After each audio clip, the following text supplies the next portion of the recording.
What is going on, everybody? I hope you guys are all having a great day. Today I am here with my first College Football 26 video, and today we are going to be starting my long-term Dynasty series here with the Ball State Cardinals. Now, this Ball State Cardinals team is the second lowest rated in the Mid-American Conference, as they are just a little bit ahead of the Akron Zips. And if I'm not mistaken, they're one of like the top 3 lowest rated teams in the game, somewhere around there. And this is also a 1-star program, so this is definitely going to be a tough rebuild of this team, and it is going to be a long-term rebuild of this team, but nonetheless it should be a very fun challenge. So we are going to be sticking with the Ball State offensive playbook. I honestly have no idea how it goes, but it is a spread scheme, which is something I do kind of like. I did switch to a 4-3 because I prefer the 4-3. And Southern Miss in Ohio, I just randomly chose. Calm demeanor, I mean, I guess this stuff doesn't really matter. And I did bump up offense and defensive aggressiveness up to 60. And for my physique, I'm going to be using my real life height, 6'8", even though in the game it doesn't actually show you as the height you choose, which is kind of weird how it lets you choose, but then like in the game, well, at least I know in College Football 25 you could do like a 7-foot coach and it just would look the same as any other height. So I guess I don't know for College Football 26 if it actually will show. I guess we will just have to see, but yeah, my real life height, 6'8". That's what we're doing on here. Muscular, of course. And for the coach's gear, there is a lot of options here. We could go sleeveless. That is definitely an option. And a little fun fact for you guys, I haven't talked about this before, but I actually did used to be a college football coach at the D3 level after I graduated high school. And when I did that, I always had to wear the opposite colors of what the team was wearing because I was a signaler, so I had to like stand out a little bit. But since I am the head coach now, I do not have to be a signaler and I can wear whatever I want. So I think for the top, I'm just gonna rock a long sleeve. I think it looks the most comfortable, and that's probably what I would pick out of all these options. Well, I would pick a sweatshirt because that's like really like my go-to, but there is no sweatshirts on here, so we're just gonna rock with that. And pants, we gotta go with the joggers. I already know they have those on here. I am not really a fan of dress pants like at all, so we're gonna rock with the red joggers. Go with the red on red fit, and this is what the new head coach of Ball State is looking like. And for those wondering, I did pick tactician for my like archetype thing, whatever it's called, and games will be played on Heisman with 7-minute quarters for those of you wondering about that. And also one other thing that I did do, the transfer portal has been crazy this year. I have done 2 dynasties before this, and the transfer portal is just insane. So I did nerf it a little bit. I moved down the transfer chance to 50, and I moved down max transfers from 20 to 18. So we'll see if that changes it a little bit because, like I said, the transfer portal has been absolutely insane this year. So a little bit of a nerf, we'll see how that goes. But yeah, those are the settings we're working with. Wear and tear, we're just sticking with the default. I haven't really messed with any of this so far, so I'm not gonna start with that, but Excel clock 13. But yeah, with all that being said, we'll take a quick glance at the team before we go ahead and get started with our first game here in this dynasty. So our quarterback situation, we do have a 75 overall quarterback. Well, he's up to a 77 technically. He is a senior, Kyle Kelly. I hope I pronounced that first name correctly. It looks like he is a runner though, 87 speed, so and 90 Excel, so we will definitely be utilizing that. And those abilities are also looking very good in terms of being a running quarterback as well. Backup wise, Walter Taylor III, he's coming in at a nice 69 overall. So it's possible he ends up being the starting quarterback next season unless we get a transfer or something, or maybe we start a true freshman next year. I guess we'll see. We do have Bodie Durer. I hope I pronounced it correctly. However, we do have a deal breaker with him, so he might actually be transferring at the end of the season. Ideally though, he does not because he is a freshman, and developing him would be pretty nice. But running back wise, we do have an 81 overall Qua Ashley, I hope I pronounced that correctly.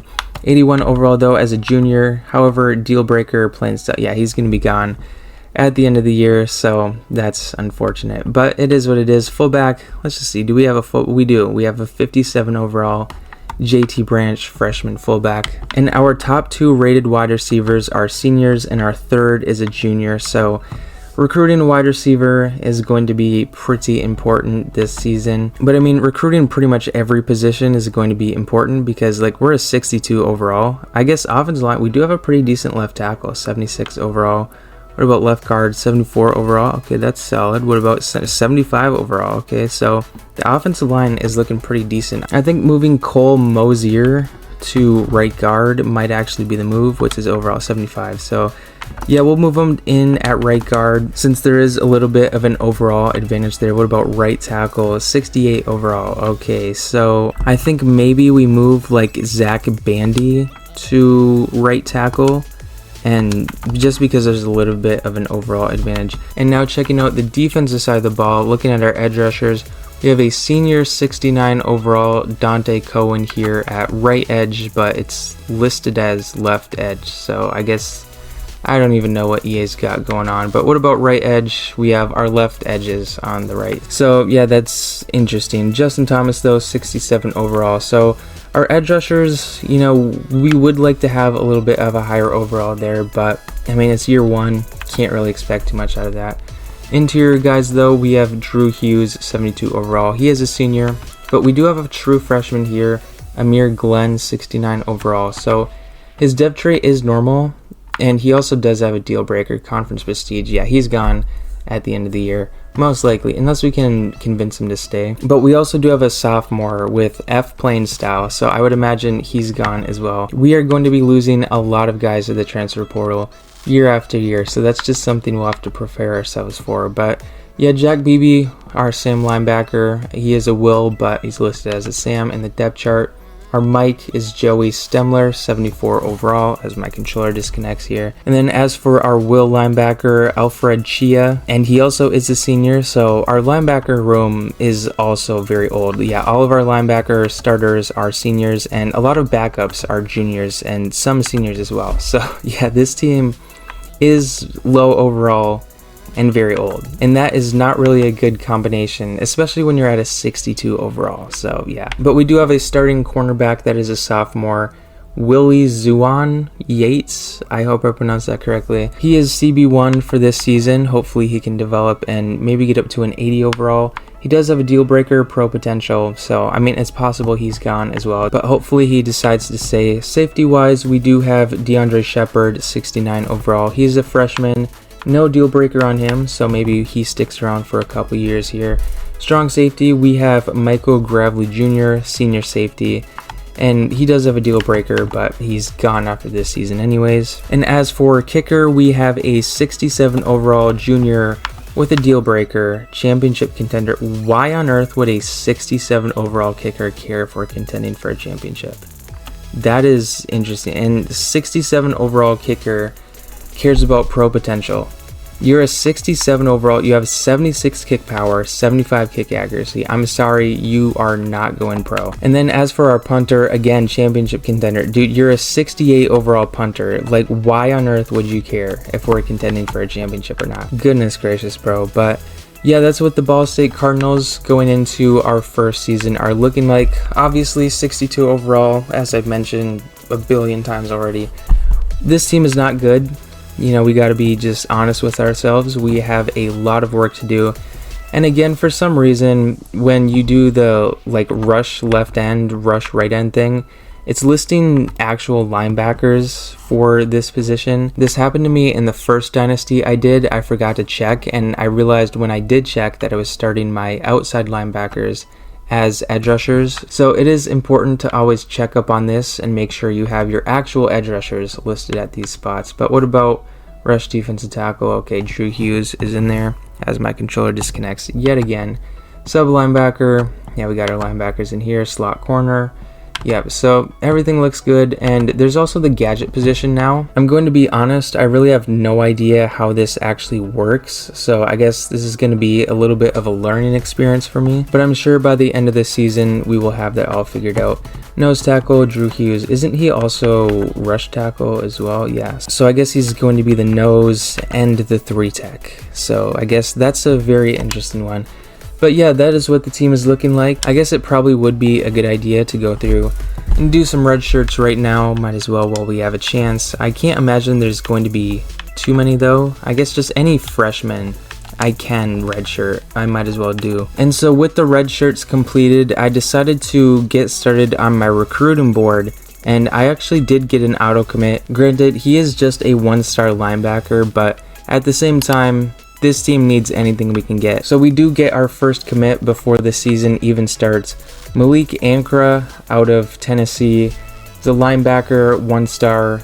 Welcome to Ball State. But anyways though, my recruiting board is made up of 3 and 2 stars. I'm not even going to bother trying to get a 4 or a 5-star. I just know it is going to be next to impossible. But ideally here for year 1, I do get 35 total commits. That would be ideal if I could do that. And my strategy here is I'm trying to go after guys with deal breakers like playing time, pro potential, coach prestige, stuff like that, proximity to home. Because what I've noticed is playing style will just like screw you over. Like you can be first place on recruit for weeks, but then all of a sudden you will just go down on playing style, and then you'll just get passed up and then you'll lose the recruit. So since this team really is not that good, I can imagine playing style will not really go over well. So I'm only going after 2 recruits that do have the playing style deal breaker because it's just too big of a risk. And like I said, I do want to bring in 35 recruits, so it's not really worth it to try and risk it and possibly lose out on someone because of playing style later on in the season. But anyways though, that is enough yapping about that. That is what the recruiting board is looking like. I'm pretty much recruiting every position outside of like punter, kicker, and fullback. So we will just have to see how all that shakes out as we advance on to week 0. I didn't check our schedule, so I don't know if we have a game this week, but yeah, F championship contender, yeah. But it looks like our debut game will have to wait a week. So I'll just set up the recruiting hours and stuff like that. We have 350.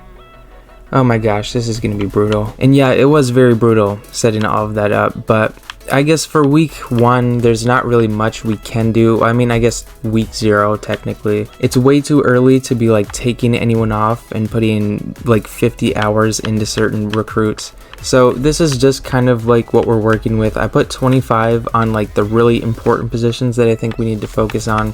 And I put 10 on the 2 stars and some 3 stars as well. Yeah, I didn't put 25 on any 2 stars. That is definitely not something I would do. But yeah, the recruiting board is not really going to get that much interesting. That English was horrible there, but it's not really going to be that interesting for the first couple of weeks. We will keep an eye on it, but there's not really much to do for the first couple of weeks. So with that being said, I think we should just go ahead and jump into our week 1 game. And we are going to be on the road taking on a 77 overall, 79 offense, 76 defense Purdue team. So this is going to be a fun game, I can already tell. So we got 1st and 10 here on the 23-yard line. We are going to start this off with a run, and yeah, we gain a yard. 2nd and 9, we are going to put the ball in the air here. We're just going to hit the tight end. We can pick up a 1st down and more. We get this up to the 43-yard line. Now 1st and 10 from the 43, we are going to put the ball on the ground again, and we got some space here. We're going to cut up field. Gain of 7 or gain of 8. And Qua Ashley already has a high risk of injury.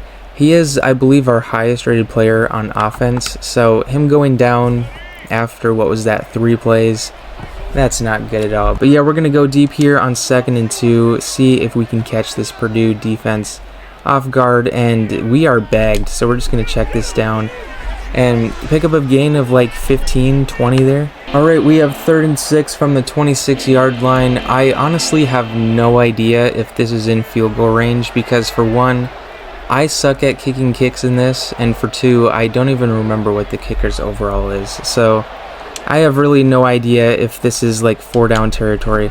But we are going to get to 4th and inches, and I mean, the coach wants us to go for it. I think it's probably a 37-yarder, which granted, a 37-yarder shouldn't be difficult, but like I said, I suck at kicks in this, so we're just going to go for it. And Purdue has 2 guys on the line on 4th and inches. This is going to be the easiest 1st down in college football history, and that was not, you're joking. You're joking, dude. Okay, I guess I did not pick up the easiest 1st down in college football history. That's insane. I mean, looking at it here, I think I might have actually got, or maybe the forward progress from right here.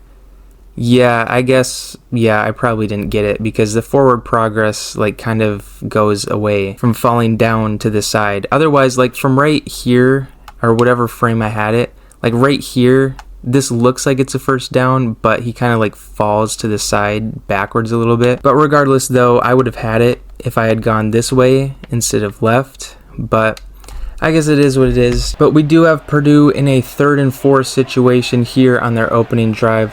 On the 26-yard line, we're running some Tampa 2, and I got cooked. But thank goodness the pressure is there, and they are not able to get the throw off. And Purdue is going to be forced to punt here, so we force a 3 and out. That easily could have been a first down. My coverage was horrendous on that play.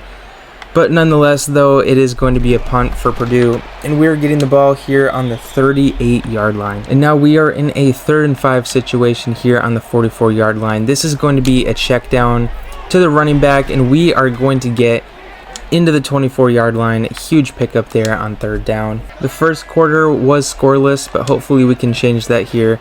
With the first play of the second quarter, we're going to dot up Y, and we're going to get this to the 7-yard line. We'll go hurry. Oh, I didn't click it fast enough. I was going to say we'll go hurry up, but I didn't click it fast enough. So we're going to hand this ball off to TJ Horton here on the 7-yard line, see if we can make a man or two miss, and see if we can get into the end zone. We get to the 4-yard line. I like the way this box looks, but I also like the way the box looked on that 4th down play. But we'll see if things are a little different this time. I tried diving, but it didn't work.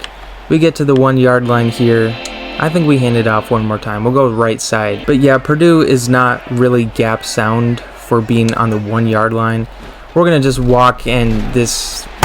Okay, that should have been a touchdown. I guess 73 just took a rep off there, because goodness gracious, bro, what is that? All he has to do is just like stick his arm out, and we score a touchdown here. Like, what in the world is he thinking? Like, dude, we are on the 1-yard line. You do not need to double team a guy that's 2 yards into the end zone. Literally all he has to do is stick his arm out, and we score a touchdown. But I guess that's too difficult. But here in 4th and goal on the 1, we're going to go for it anyways. We'll see if we can get it in. And we don't. We lose a yard. That was, I don't know. Well, Purdue takes over on the 2-yard line. Maybe we can get a safety and ease the pain a little. Oh, shoot, dude, I sold. Oh, I could have had that safety. Yeah, I suck. So we are just under a minute to go in the game here, and Purdue is driving down the field. They're on the 22-yard line. They've had quite the drive going, but it is going to be 3rd and 1 as they call their first time out of the half. Yeah, we are still scoreless with 52 seconds to go here in the first half. But let's see if we can stop them and force a field goal here on 3rd and 1 on the 19-yard line. Is going to be a toss pass to the wide receiver, and it is going to be a loss of 2. Oh, I should have called a timeout, dude. What was I thinking? Okay, well, we call one. 29 seconds to go. I should have called one immediately. That was horrible coaching by me, and to think I have real-life coaching experience in making a decision like that, and plenty of years of Madden coaching experience as well. But yeah, Purdue is going to score first as they kick the field goal. We are going to get this ball back with about 24, 23 seconds, depending on how this return goes.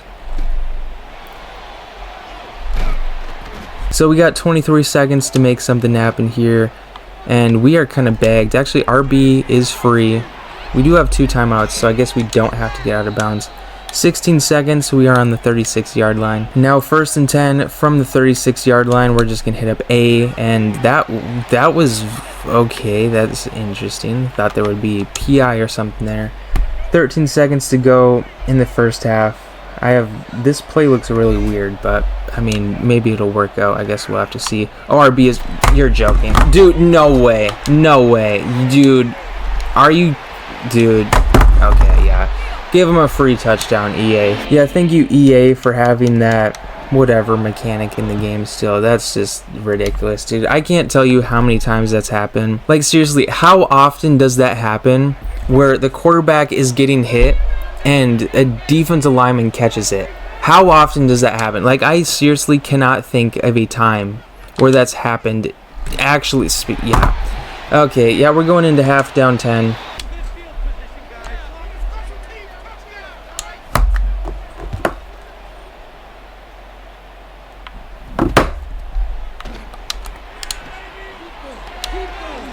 Dude, are you kidding me, bro? Oh my gosh. You are joking. Okay, we're down 17. Goodness gracious, dude. I don't even know what to say to that. Like, maybe I could have kicked it better, but like I did exactly what I should have done. I did a sky kick to the right, on kickoff right. And they still managed to score a touchdown on us, man. That is super frustrating. But, I mean, I don't even know what to say. Like, I honestly didn't come into this game with the expectation of winning. However, 2 touchdowns that realistically should not have happened and were kind of gifted to them by the game. Like, if we're being real, this should be like a 3-3 game right now. I mean, or maybe it's like 3-0, because I did make the decision to not kick, but we do have a tight end that is going to get tackled in the 47-yard line. I do need to start learning the names of the players, because that is going to sound weird if I'm saying like their position instead of like the actual player name. But I mean, I'll improve. This is just episode 1, so I am still learning all the names and everything like that. But we are going to get called for holding. And, oh, I thought I was going to get sacked there, but I get sacked a little bit after that. Yeah, there's going to be a holding call. 3rd and 13. Honestly, this might be 4-down territory, because if we do not score on this drive, I cannot imagine we have any chance of winning this game.